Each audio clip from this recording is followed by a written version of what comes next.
Welcome back to Edge Work, presented by FanDuel as part of the Hammer Betting Network. I am Alex Moretto, joined here today by Rob Pizzola and So Money Sports, or as Simone Hunter in the chat puts it, two slightly above average bettors and myself. So there we go. That's the three-man panel for today. I know the chat was probably dying for another Moretto solo show. Unfortunately, could not deliver on that one here. We have a few games to get to today, not as busy of a slate, but we will break down yesterday's results. We were not able to build on Monday's 2-0 night. We did go back to a losing night yesterday. There was a lot that was kind of so many. I don't know if you want to break down yesterday's card a little bit, but there was a lot of stuff that was kind of in the balance. It could have swung either way. Felt like we got a little bit unlucky on a couple of those. The one that really killed me was Mike Matheson with 15 seconds left, scoring from his own end to kill that under. That was painful. A lot of red though there yesterday. Monday's hot start to the week was quickly died out. The Ducks were right there. They had a chance. They blew it again late after battling back. Columbus was pretty dead there. Carolina looks a lot better right now. That at least, that under in Colorado got home. But yeah, honestly, not a great night. So Mike, why don't you break it down a little bit here? Yeah, there was some bad luck, but some bad calls as well. I thought that playing Tampa Bay yesterday, that was a bad bet. I think that Carolina's probably been downgraded too much on my end here, and that's something I need to work on. I don't think that I think they're a better team without the distraction, Rantanen and all that stuff, and I just didn't account for that. So that's something that will need to improve. The Canucks under, that was bad luck. I thought that there's some stuff that happened in that game that doesn't usually happen in Canucks games. So Lincoln needs to have that Slavkovsky goal. That shot cannot go in. Yeah. I mean, it's just one of those things, right? And I thought that Columbus was a bad call as well. Going into that game, we were seeing that I did have some concern about a possible dip in play, but I've downgraded New Jersey so much that I was willing to overlook a possible Columbus dip here. So that's another thing. Maybe this dip is real for Columbus. And we've touched on that with those with those teams around the bubble as well. Like you're gonna have streaks, good and bad, with these teams because that is who they are. Maybe expecting a little too much from Columbus. I thought Ottawa was a great call. I think that Philadelphia is dead, and I think Ottawa, even on the back-to-back, we said that they've been discounted too much, and we were right about that. Anaheim, San Jose, big dogs. You take a shot and you hopefully get a coin flip that goes your way. So yeah, I mean it was tough overall, but it happens. And now we move on. It's Wednesday, boys. We went full Albert yesterday. It's Wednesday today, though. So you never want to go full Albert. It happened yesterday, but you move on to going full Zilbo, and it's Wednesday today. Yeah. And we get it back on track. Yes. And I will agree so many. I talked about that a little bit yesterday, too. And we did touch on that in the Edgework chat as well. I felt even more vindicated in my take when Albert was against me. But I do think the Canes are better without Rantanen, and the cloud of uncertainty that he brought there. That was just such a distraction for that team. I think they're going to be very much worthy of their market. They've had that lofty market rating all season, and I think they weren't deserving of that for the last little bit. I think they're going to be very much worth what the market kind of sees them as at this point down the stretch. Rob, I didn't see your Life of a Capper videos yesterday. I'm not sure if there were any, but how was your night on the ice or off the ice even? Yeah, Life of a Capper. Went to the home show with the wife yesterday. Bought a bunch of stuff for the backyard. Just put another dent in the wallet. But actually, yesterday had a decent night. Didn't catch much of the games last night, but I'm just reviewing results here. It was a good night last night. So it's been a good. I don't want to mush things a little bit here, but since the Four Nations, typically trade deadline happens and my ROI starts to tank. Hasn't been that way so far yet this year. It's been so far so good. So hopefully keep it on point. Right on. Well, hopefully we can bang out a couple winners tonight. I did bury the lead as well. We cashed on the no-goal parlay again. Those are getting hot. We have another no-goal parlay in the tank for tonight, which we will give out after we get to today's games. And we will get into today's games in a moment. But first, you guys remember, Puckheads, the NHL playoffs are right around the corner, and FanDuel is bringing you the best bets on the ice. Get in the lab when you make your same parlay by checking out FanDuel's player performance pages that track stats and averages all of your favorite players. Once you know who's cooking, add shots on goal, points, assists, or even goalie saves to your SGP. Miss puck drop, you can still tap in with live same-game parlay and period-specific player props. Right now, new customers can kick off the season with $150 in bonus bets if your bet wins. Just place any $5 bet, and you will get $150 in bonus bets if your bet wins. Download FanDuel Sportsbook and make every moment more. Please play responsibly. Must be 21 plus and present in select states, or 18 plus and present in DC, or 19 plus and physically located in Ontario. Bonus issued as non-withdrawable bonus bets, which expire 7 days after receipt. Restrictions apply. See terms at sportsbook.fanduel.com. Gambling problem? Call 1-866-531-2600 or visit connexontario.ca. Call 1-800-GAMBLER or visit fanduel.com/RG. Call 1-888-789-7777 or visit ccpg.org/chat in Connecticut or visit mdgamblinghelp.org in Maryland. Hope is here. Visit gamblinghelplinema.org or call 800-327-5050 for 24/7 support in Massachusetts, or call 1-877-8-HOPE-NY or text HOPE-NY in New York. All right. Let's always better at that, man. I'm getting better and better, eh? It just rolls off the tongue now. Yeah, we gotta get through them quickly though, because sometimes you're missing a spring training lineup or there's some news, and I'm like, oh boy, it's yeah. But no, I'm getting a lot more comfortable with those. I don't know, Rob, you want to grade that out of 10 here as someone who's done a million of these reads now? Yeah, it's not bad. It's like the phone numbers that get you all confused, right? Yeah. Like when you have to read those really quickly, you learn to like shortcut it a little bit. 888 instead of 888, stuff like that. But yeah, it's not bad. I mean, wasn't perfect, but solid 7. We're not striving for perfection here. Yeah. If we were striving for perfection, I think things would be done a lot differently on this show. But yeah, all right. Let's get into tonight's games. We will start in Detroit, where the reeling Detroit Red Wings, who are rapidly falling out of the playoff race right now, are desperate for 2 points tonight against the Sabres. Wings -142, Sabres +118, total of 6.5, -105 to the over, -115 to the under. Rob, I will let you lead us off here. Yeah, I think pretty tough game to bet as of this morning. First and foremost, kind of want to buy both of these teams in the short term. I think both have been playing better than the results indicate. Buffalo's gone through a pretty rough stretch of games, and they haven't been winning. They just won, I think, their first game in March.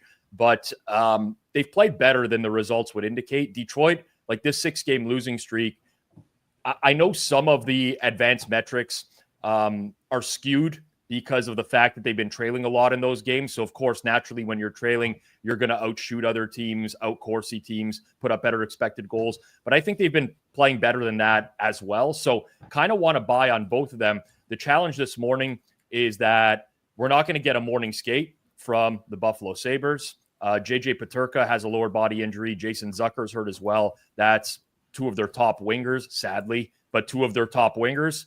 And because of that, it just makes it a really tough situation to bet at this point in the day. So nothing on the side. Someone earlier said that I'm going to victory lap the Breadman anytime goal from last week. Absolutely, I am going to do that. We hit one. This is a game where I do like an anytime goal scorer. I typically look for guys who I think are playing a lot better and just not getting the results. So Lucas Raymond has 1 goal since returning from 4 Nations. He's played very well, generated a lot of chances in that time span. He has had a 4% shooting percentage since the 4 Nations. If anyone wants to guess what Lucas Raymond's career shooting percentage is, I can tell you it's much higher than 4%. It's actually 14.6%. So I think he's been a little bit snake bitten. I could see this being a pretty open game as well. So I'm not betting side or total here, but Lucas Raymond, anytime goal scorer, plus 190 there. And you can go about a half unit on that as well.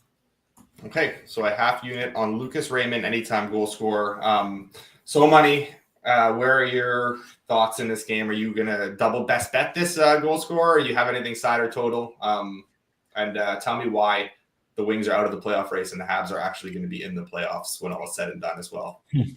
Yeah, I'll bet the goal scorer. I think, it makes sense. And I'm laughing at Charles' comment there about 2 goals if you count the 4 seconds after the final. So, yeah, that's I still can't get over that outstanding stuff. That's wild.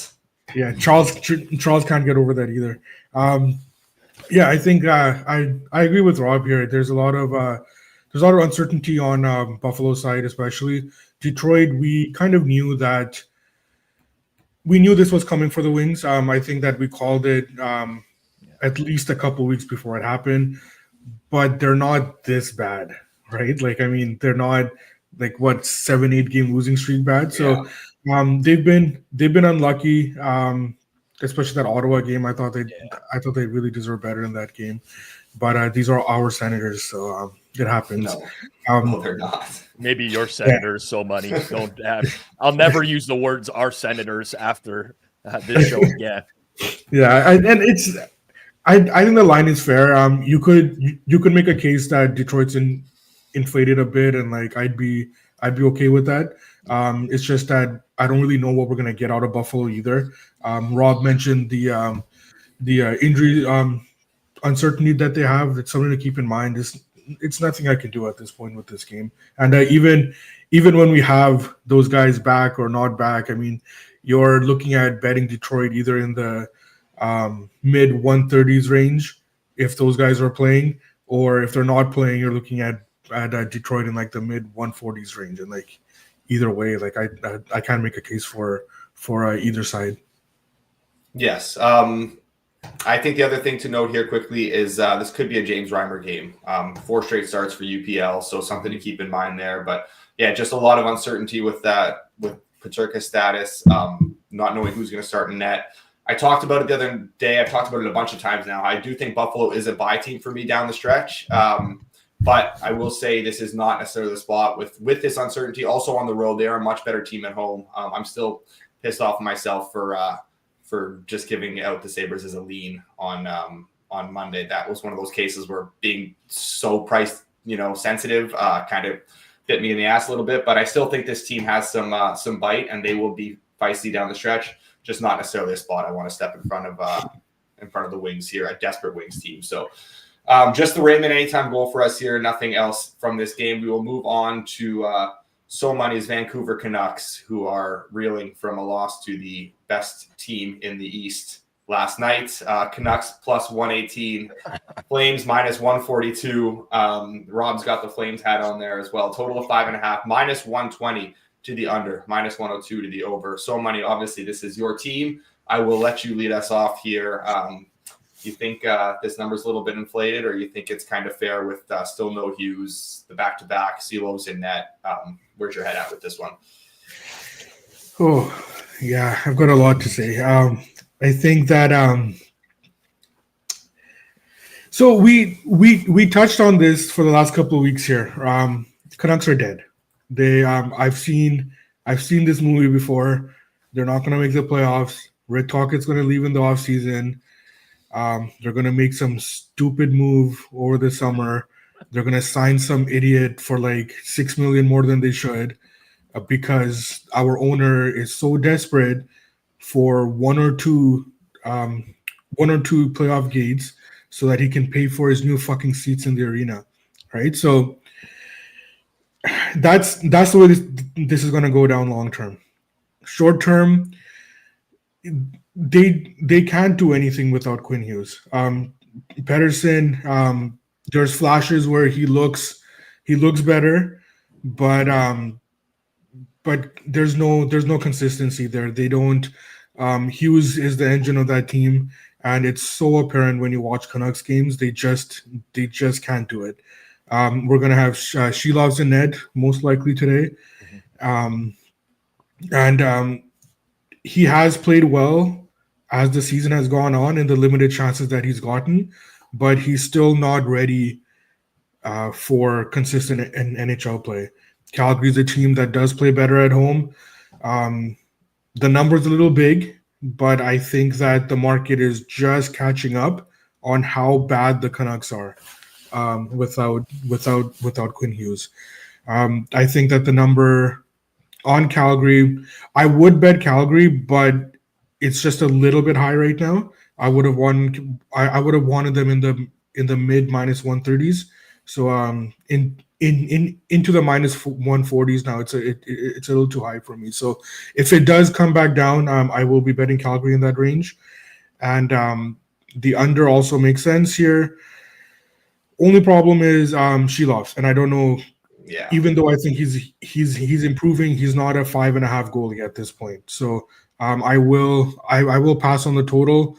But if Calgary dips a little bit, then that's where I would be headed. Rob, anything for you in this one?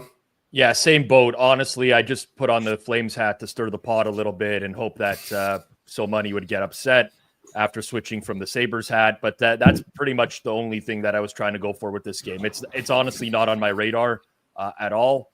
I think it's fairly priced, both sides.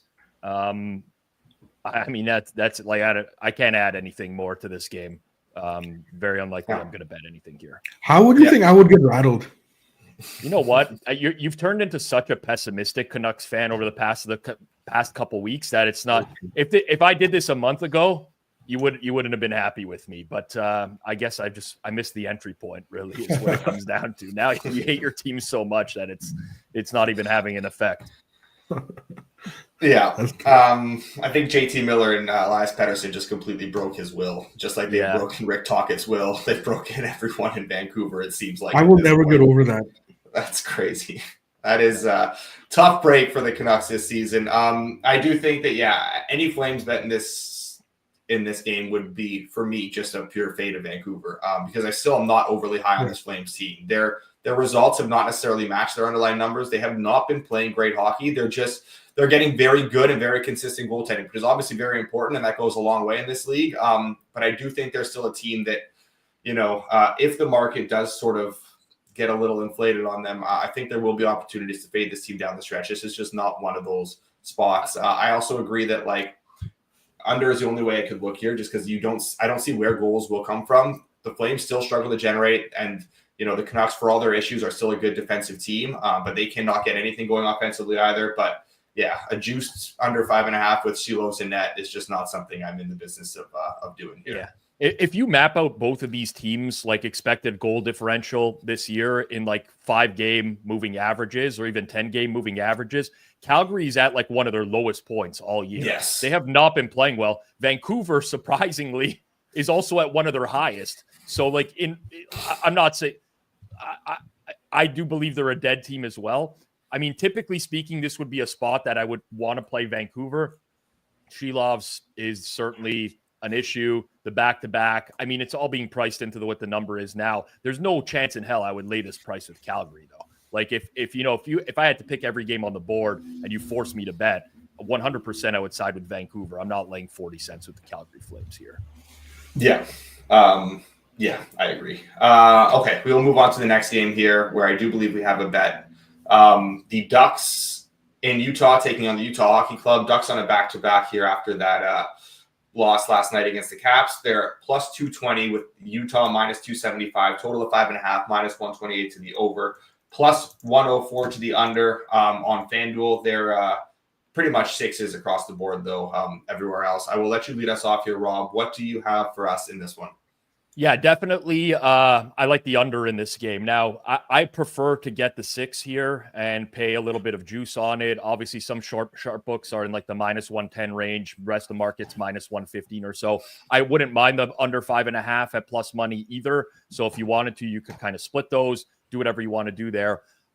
Few things that go into it. But the main talking points here, I think, are the fact that both of these teams struggle in terms of generating scoring chances. That's been the case for both of these teams for a while. You can obviously point to Anaheim's defense not being very good, but they don't put a lot of pucks on net. They don't generate quality chances. It's not a team that I like their offensive capabilities. Utah as well, they typically play better in terms of shot and chance generation when they're trailing.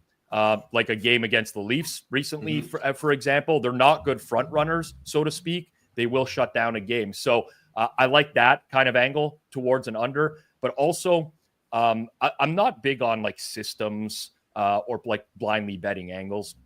But there are a few things that still exist in the NHL that I don't think are necessarily priced properly or accounted for in the market. And one thing that I like a lot is betting teams unders in a game where they've given up a lot of goals, like last night. I think this is just all three of us have played hockey. Not that we're professionals. We played rep hockey growing up and stuff like that. It's just very natural for teams to want to buckle down after they had a really poor defensive effort. It's stressed by coaching. Defensemen take that to heart, things of that nature. So I'm going down like narrative-y stuff here, but this is priced into my model. I actually believe that this matters enough where I actually price it in. So to me, under in this game is worth a look. I know people will look at the Ducks recently. They'll look at Utah recently. They'll see all these high-scoring games, but I think a lot of that has been smoke and mirrors in terms of just not a lot of shot and chance generation in these games that have ended up being with over. So I'm looking to reverse the trend here. I like under Utah and Anaheim tonight. Okay. We will lock in the under there unless there is any opposition here. Maybe we get our first Pizzola head-to-head at one point. So, Money, are you going to go head-to-head here, or you like this under? Where's your head at with this game? No, we're going to make this double best bet. No head-to-head here. Both of these teams, I do like them as under teams. I do. In terms of Anaheim's goaltending, I think both guys are fine. I don't have a problem with either guy. Slight concern. I don't think Vejmelka's been confirmed, right? Not yet. Yeah, so he is not confirmed. Yeah. Yeah, so that would be a slight concern. But even if we don't get Vejmelka, I'm still okay with this under, just because we touched on Utah throughout the season and starting actually from the preview show that if this team is going to be successful, it's going to have to start from the back, and we're starting to see that as Utah has slowly but steadily climbed up the standings, and they've turned their season around. It has started from their defense. Yeah. That is where they need to be successful. And against a team like Anaheim here, that for the most part they do have trouble generating offense. I say for the most part because they do get into games sometimes where things get out of hand. But if this is a Utah game where Utah's going to control the way that this game is being played, which I suspect they will, then this game is going to be an under game. So if we think Utah's going to win, which I think they do, the market indicates that they do most of the time, I think that this game will be played at Utah's pace, and I do like the under here. Okay. Nothing more for myself to add. I think you guys covered that very, very well. So we will just move on to the last game of the night here as we lock in that under 6. We have the Habs taking on the Kraken. Habs plus 125, Kraken minus 150, total of 5.5, minus 134 to the over, plus 110 to the under. Mostly 6s painted across the board elsewhere. Here you can get you can find some plus money if you look around on the over, but I would say minus 105-ish is kind of a bit more of a fair, widely available number. And that is the way personally that I'm looking in this game. Obviously, I have talked a bunch about, Decord and how good of a goalie he is. I would imagine they go back to Decord again here. I'm not sure their appetite to sort of split the crease. I can't imagine that's their plan down the stretch. So I would have to assume it's Decord here for a second game in a row. If it isn't Decord, it's obviously a sprint to the window to bet the Habs and the over. But either way here, I am still going to lock in the over with the assumption that it is Decord and Dobish. Like the Habs are a bit of a chameleon when it comes to totals. They're kind of matchup dependent. They will play any way you want them to. They're not going to sort of assert their style. They're kind of flexible in their approach. If you want to trade chances, they'll do it. They like their team speed. They'll go back and forth with you. If you want to play low event hockey, they will do that too. Seattle is not one of those teams that's going to play low event hockey because they're not capable of playing low event hockey. They are a mess defensively. They bleed chances. Their offense has ticked up quite a bit. They give up so much. I'm high on Decord as well, but he has just not been playing well. He's been playing so much hockey that I believe he's at the point now where he's kind of fried. Fatigue is really setting in. We've seen his performance dip considerably since the Four Nations break, and everyone who's watching, who's in here regularly, will have experienced that firsthand because I have bet a couple Decord unders that have just gone up in flames for some terrible performances from him. So I'm kind of at a point now where I think that he's sort of burnt out a little bit just because of how much they've had to ride him at different points when Grubauer struggled. Non-zero chance we do get Grubauer here too, which is there's only upside at that point. I don't think Dobish is obviously a clear downgrade here as well from Montembeault. Defensively, the Habs have not been great. They've been a little bit leaky again still. Like, again, if you talk about Caden Gooley and the impact he's had on this team, it's hard to replace a guy like that still. The thing with Dobish is his numbers he gets a lot of like discussion and praise as like being this good goalie. But he's like, if you guys remember so many talking yesterday about Grant Fuhr, I didn't get to watch Grant Fuhr, but I thought that analogy was kind of apt for Dobish, where like his whole overall body of work is not going to be great. He gets praise because he makes those big saves in the big moments. And that's kind of what he will deliver for you. But like overall, he is not a great goalie. There's definitely some holes in his game here. So I think with the Kraken offensively kind of ticking up a little bit and how much they kind of give up, should be a lot of chances at both ends here. And I do like this over. I will not bet the Habs right now. I'm lower on this Kraken team than at least So Money is. I'm not sure exactly where Rob is on this team. I know Kraken So Money loves the Kraken, pretty much betting them every game at this point. I'm sure he likes them up to about minus 180 here as well. So I'll give him the floor in a second to make his case.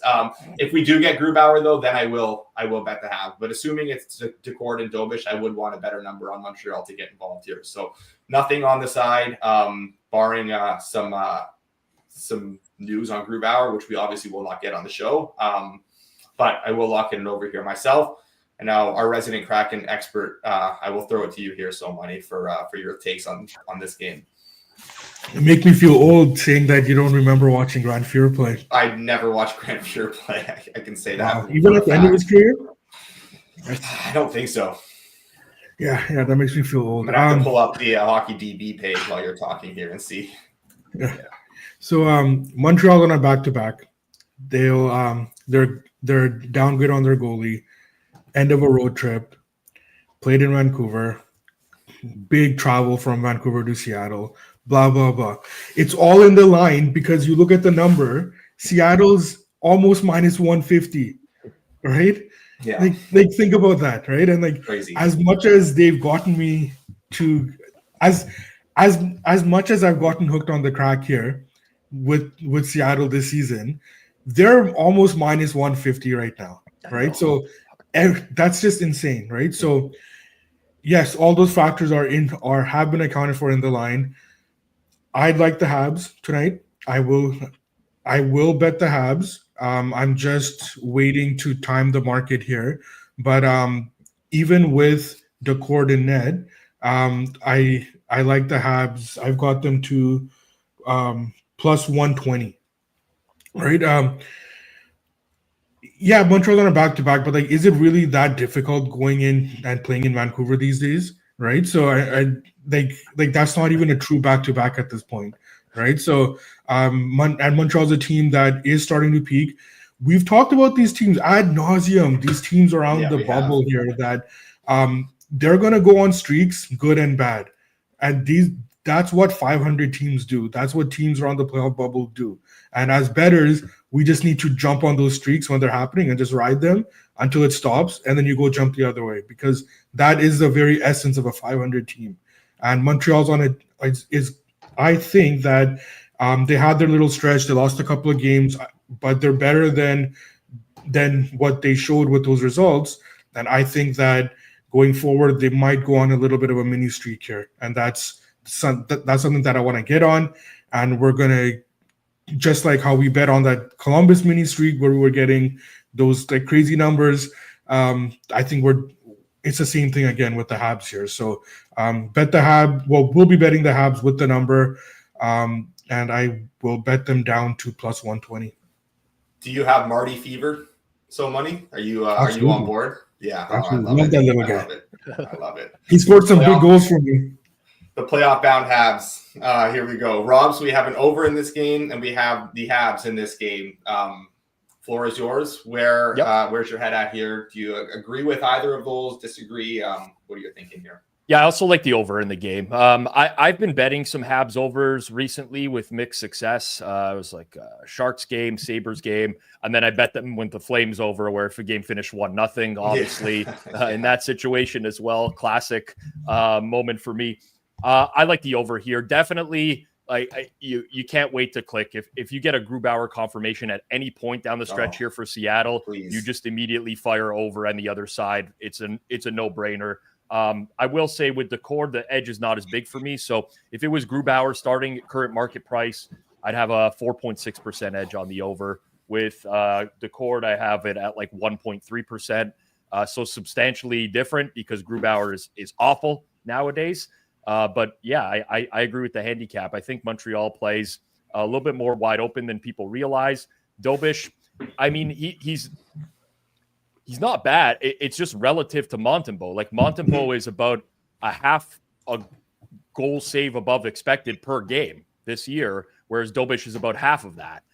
So you're getting decent goaltending, but it's not Montembeault. I think that's a big factor here as well. So I like the over in this game. I bet that today as well.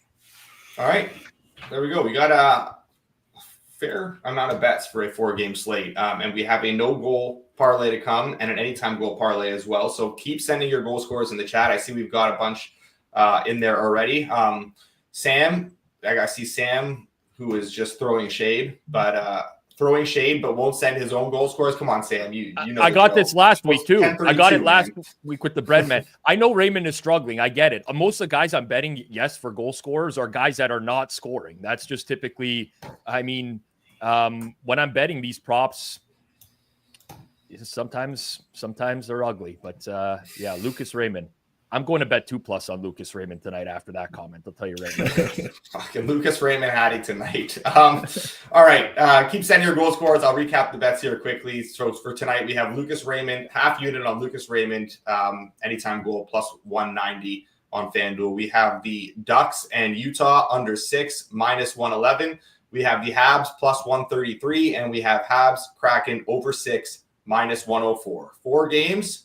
4 bets. As you continue to send your goal scores, I see there's a number in there. We can definitely build one at this point, but I will quickly get to the no goal parlay first, which we have already built out. That no goal parlay for tonight is Elias Pettersson, number 40, not the defenseman Elias Pettersson. We have Josh Norris in there. We have Alex Newhook and Frank Vetrano. That is, oh wow, we're getting a little bit of CLV here. That was plus 132 moments ago. So look at that market respect for us here on FanDuel. That is the no goal parlay for tonight as we try and cash another one of those. Those have been nice to us lately. Now let's put together our anytime goal parlay. All right, we got the Joel Farabee recommendation here from Brian. Existed. Does he even play? Like what does he play minutes per game? Like 10? Well, you talked about the Habs Flames under or over that you had on Saturday. Farabee is the only guy who scored in that game. That is, so he got the 1 goal. He sunk my Habs on Saturday. Actually looked pretty good, but I don't think he's playing a ton. But I'm not going to lie. I'm not big on Joel Farabee at 4-1 personally. Okay, all right. That's just me. I'm not huge on it. No, that's fine. We don't have to force any of these in here. We can hold off on that one for now. We have from Ron. Usually with some good suggestions here as well. He's got Blake Coleman for us tonight. Much rather would have Coleman. Obviously, The price is very different as well. But yeah, at least Coleman's getting minutes. Yeah. So Blake Coleman plus 290. We'll throw him in there. From Rob, we have Dylan Genther. That is. I mean, I'm rooting for plus the 155 on. You're rooting for the under, but there's got to be. Yeah, we gotta make some concessions. 2-0 Utah. Sure. You know what? Leading. I mean, he gave like some analysis as to why he likes it as well. Which you know what? I'm there for. Pick and a little bit of analysis. So sure, Genther, I could deal with that. Rob, our fellow Ontarian here. I can't remember where Rob said he was. I think maybe at Kawartha Lake, something like that. But yeah, Ryan, Shane Pinto. No, Shane Pinto. Pinto's not even playing. No, today. Yeah, I don't know where that. I just clued into that as I read his name out loud. I was like, wait a second, did I miss something here? Are the Sens playing back to back to back? Okay, Francesco Greco 35-1. There is no tomorrow. I'm afraid that Francesco Greco might murder me in the offseason. I have not responded to like 30 consecutive messages from Francesco. Yeah, you're dead. He's in shambles right now. Italian's in shambles. We got a Shane Wright suggestion from Charles, which I'm honestly, I already know what's going to happen there. He's going to score, and it's going to make me sick. I don't hate that. I don't know, plus 330. We do have an over there, but we also have a Habs bet. What do you guys think? Shane Wright has like 1.3 individual expected goals since the Four Nations ended. He's not even getting chance. I know he's got 3 goals. I don't know. That's not typically guy. He's not shooting much either. He's got like 2, 4, 6, 7 shots in his last 6 games. He's shooting 30%. He's shooting 30% in the last 8 games. Like, those are not the guys I typically want to target, honestly. Yeah. Okay, we will say no here to Shane Wright. I think I am personally myself going to veto the Gallagher. He's playing on a line with he doesn't have any line mates right now, as guys are in and out of this lineup and with no Doc. It's tough one for Gallagher here. I don't think that's. I'm going to go bet on him. I'm going to go bet Gallagher now. That 100%. Kind of low key love the Joshua Wall one. He's getting some PP2 time. Playing on second line. What do we think here? We're not even building a parlay at this point. We just have a single goal scorer, I think, at the moment. No, I think we got 2. We got 2 in there. We got Genther and Coleman. We need one more. We need a third. We need someone in this Habs game. Sam says Barrett Hayton. We already locked in Genther though, so I don't know. Hayton was he was my guy as well. Hayton? Yeah. Hayton. I mean, I think Brendan Gallagher is going to score tonight now. The more I'm looking into it, I know he's playing with. I mean, the entire team is trash, so it doesn't matter who the line mates are. Settle down. You know, he's gonna be playing with trash line mates regardless. Playoff bound Habs. I mean, all right, let's throw Gallagher in there then. We have the over in that game. Whatever, I don't care. Let's throw Gallagher in there. I don't want to veto it, and then he's definitely going to score, and then I have to come on and hear it tomorrow. So for that reason alone, I'm down. Man, I didn't realize that boys on the first. I don't know whose burner this is, but this is the first time Simone Hunter has been in the chat. These comments. This is outstanding work. I think that is. If I had to guess, I would say that is Jobo. Either Jobo or the handjobs for Ewoks guy, or Mike Vivian. It's one of those two for sure. But yeah, it's outstanding work though. Yeah, that is very good. Okay, so we'll throw Gallagher in there as a third one, and that's it. Gallagher, Genther, and Blake Coleman is our anytime goal. I think they might be onto something with the Joshua Waugh stuff as well, though. Oh, I'm telling you, Joshua Waugh is good. Joshua Waugh is very much a scorer. He's playing second line. He's getting some. He's power playing play with time. Gallagher. He's on the top power play unit as well. Yeah, I mean, I like Gallagher as like an anti-Moretto pick at this point, but I mean, maybe we'll do the little flipperoo with the Habs players. The flip. I'm down for a flip here. I'm down. It's got to be a team decision because I don't want to make the call and then Gallagher scores. Like I don't want to be that. It's got to be a group decision here. I'm good for Joshua Waugh. So money. I'm good. All right. So Money's reacting to some like injury news that's coming in right now. Look at this guy. Or is it in a spring training lineup? He's rattled now. Okay. Sorry. Speaking of spring training lineups, there is actually a lineup that has to be bet. Okay, we got Blake Coleman, Dylan Genther, and Joshua Waugh. 68-1 here. That is the anytime goal parlay for tonight. The no goal parlay again was Elias Pettersson, number 40, Josh Norris, Alex Newhook, and Frank Vetrano. The bets for tonight, one more time, Lucas Raymond, anytime goal, plus 190 for half a unit. Ducks, Utah, under 6, minus 111. Habs, plus 133. Habs, Kraken, over 6, minus 104. That will do it for us today. It'll be myself and So Money back here tomorrow at 10:30 a.m. Eastern time. Appreciate everyone for tuning in. As Kay said earlier, hit the like button. Anything you can do, to like, comment, anything like that definitely helps us. It goes a long way, so we would appreciate it. But yeah, thanks again for tuning in. We will see you again tomorrow, 10:30 a.m. Eastern time. Until then, enjoy the games tonight and good luck on your bets.